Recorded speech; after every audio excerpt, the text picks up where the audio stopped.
Welcome back to the Tracy Take. I am your co-host Tyler here with my brother Ryan, and we are going to be reviewing all the free agent and offseason moves so far by the teams in the NFC West, starting with the Arizona Cardinals. But before we get into that, Ryan and I, we want to make a huge thank you to everyone that joined our community over our 7-round mock draft series. We had over 230 subscribers, I believe actually 240 to be exact, during that whole time over a 2-week span. So one, welcome to the community. Thank you for helping out our channel and wanting to talk football with us. We love doing this and creating new content.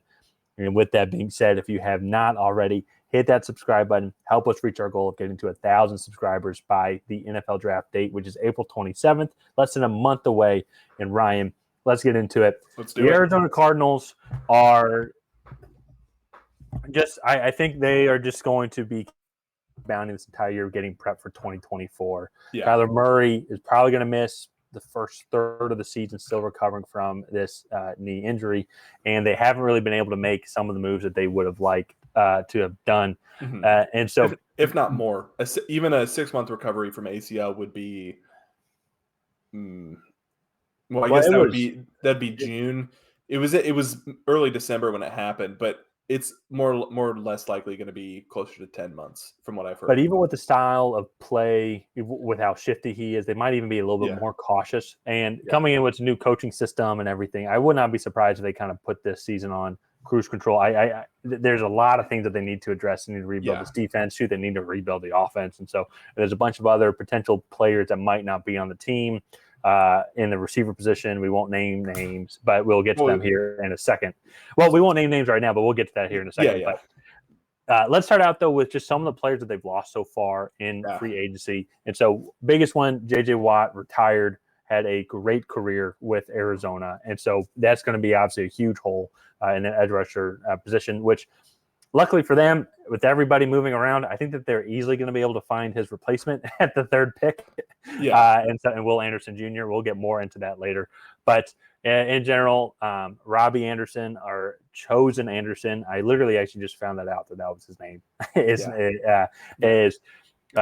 He will not be returning. They had not re-signed Justin Pugh, their left guard. He had a season-ending injury. I'm very curious if they will re-sign him, but he is getting older and a bad injury. They need to rebuild this offensive line in general. So Marquez Golden also, and then AJ Green as well, were, to me, some of the top losses people as of right now. And so as well, I have Byron Murphy listed as a loss as well. Mm-hmm. And then on top of the J.J. Watt loss, they also lost defensive lineman Zach Allen, a little bit of an undersized defensive tackle, but still provided some good reps for them in 2022. So definitely, I think going into the draft, you can see a clear loss. They lost one edge rusher, well, 2 edge rushers, Marcus Golden, J.J. Watt, and then a defensive lineman in Zach Allen. So you can see that the holes are starting to add up on that part of the field. They did re-sign Corey Clement, Will Hernandez, the guard who had a really good season for them last year despite missing a few games, Kelvin Beachum, an aging tackle, and then as well as kicker Matt Prater. And then adding to this group, they brought in linebacker Kazir White. And to me, that's a bit interesting. They just spent their last 2 first-round picks on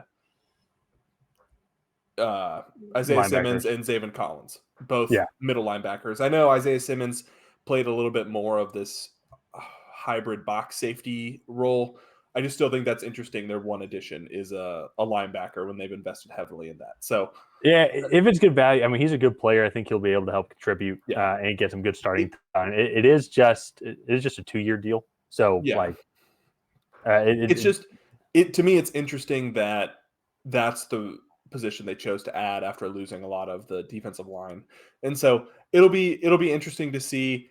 We did talk a little bit about it already. It's definitely going to be a rebuilding year for them. They're going to kind of see what they have and a lot of young players looking forward to 2024. So with that being said, they do pick at 3 overall, and we'll just go ahead. We'll jump right in. They have a pretty nice draft haul this year.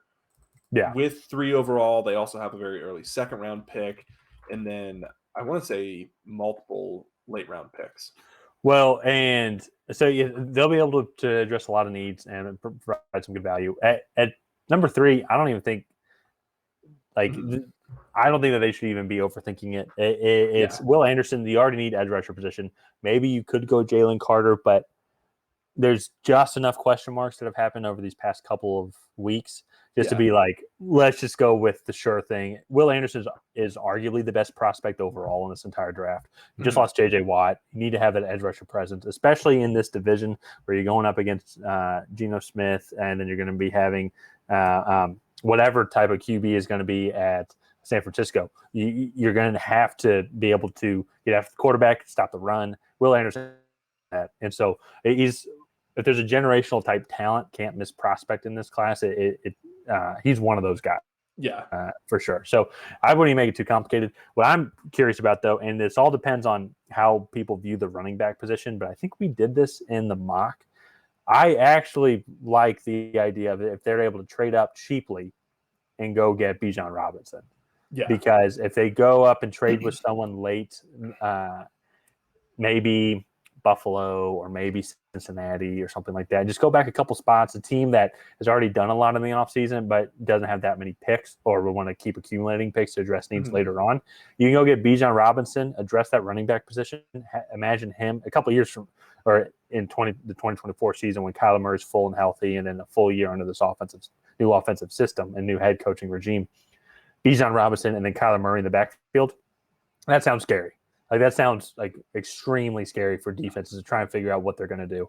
And it's worth it to me for that extra year of control over him, of that team option, that fifth-year team option. And you're going to be getting him his entire time in his youth, his young 20s, and his prime. That, to me, I think could be an interesting option if they want to go that route. If he's off the board, and then if you still want to go with Jahmyr Gibbs at 34, because I would think that running back is an issue. I mean, James Conner did fine this year, but I think they can improve from the draft to get one of these guys, and having him in the backfield would be great. It says great to go with Kyler Murray. No, yeah, I really like the Jahmyr Gibbs Kyler Murray combo, and then you have James Conner as more of your power red zone back, kind of what Jamal Williams was in Detroit. I think that would be a really good combination. Also, if you can get Bijan Robinson in the mid to late 20s, I think that's also a fantastic choice as well. So yeah, I think they have a lot of different routes they can go later in the draft.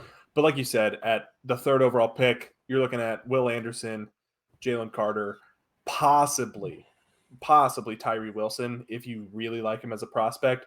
I just think Will Anderson is an all-around better edge, whereas Tyree Wilson is more physically imposing, I guess. He has a really good bull rush, and then he kind of works off that, whereas Will Anderson can work off a lot of different positions. When it comes to Will Anderson, and then like if it's him or Tyree Wilson, I just kind of compare that to the Trevor Lawrence draft class and like which QB can go overall. It's like the smart decision, the one like let's say Will Anderson doesn't pan out. Everyone right now is saying Will Anderson is the best edge rusher. So that means you, just along with everybody else, everyone was wrong in that instance. But if you go with Tyree Wilson and then he's a bust, and then everyone's like, Will Anderson was the guy, and then Will Anderson goes on and makes this team. Let's say he falls to Seattle. Now your division rival. Now you have to go up against Will Anderson for the next 10 years. Yeah. You're fired immediately, if he pans out and Tyree Wilson doesn't do it. So I think that me personally, Will Anderson is going to be the guy. One final thing I want to talk about is in what can happen with DeAndre Hopkins in this trade. Yeah. I don't think Hopkins – I think he's going to get traded by the draft. I think he knows – the Cardinals know that they're in a rebuilding year with a new coaching system and everything. Yeah. And Kyler Murray will not be coming back until some point into the season, most likely just with his knee injury, as though they're going to want to play him safe. And I'm curious what draft haul I think he can come back. He's sitting – how old is he now? Is he 29? 30. He's 30.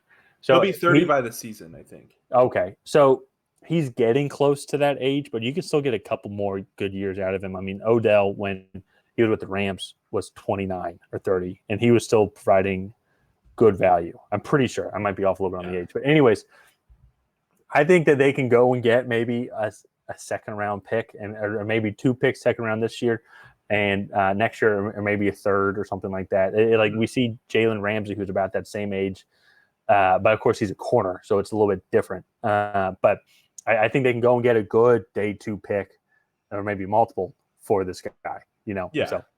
No. I mean, for me, I know there's a lot of talk about the Patriots going and getting him and I'm thinking a second or third. Shoot, I say that. Sorry, the Bears got Elijah Moore for a second, and they got Elijah Moore and a third for a second. Yeah. So, and that's also, I think you look at the Brandon Cooks trade. I think it was Brandon Cooks and a sixth for a fifth. Yeah. And so I think you look at what these wide receivers are going for, and 29, almost 30-year-old wide receivers you're not really going to get a second, in my opinion. I think you're looking at a third, and then you might be sending DeAndre Hopkins with a fifth or a sixth. And granted, a lot of those receivers aren't as good as DeAndre Hopkins, so maybe you're looking at a second and then sending DeAndre Hopkins over with maybe a fourth. Yeah. And so to me, I think that is more of the route that teams will try to go. There has been some interest, or a lot of interest rumored from some teams, but there's been no trade yet. And to me, that just signals that the Cardinals are wanting something that a lot of teams aren't willing to give for a wide receiver that old. So yeah, and that's a fair point. It's interesting that, because I don't know who. I know Brandon Cook's getting up there in age. I know Elijah Moore is younger, but yeah, that is it. But yeah, he's not as proven. Like, who would you rather want right now, Brandon Cooks or Elijah Moore?